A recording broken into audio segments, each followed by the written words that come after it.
$5 Games presents For the King.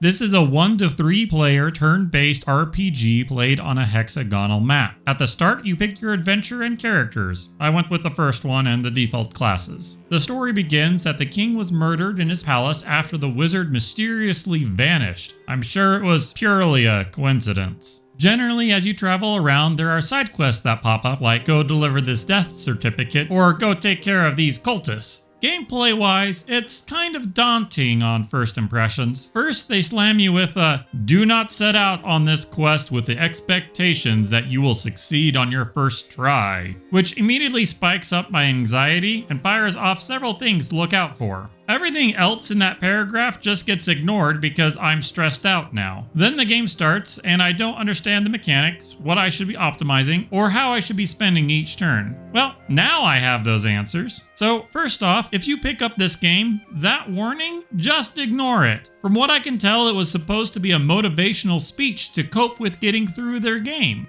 Well, that was a little too harsh, sorry. But I do disagree with their tutorial and explanations. The main gimmick of the game are stat-based coin flips.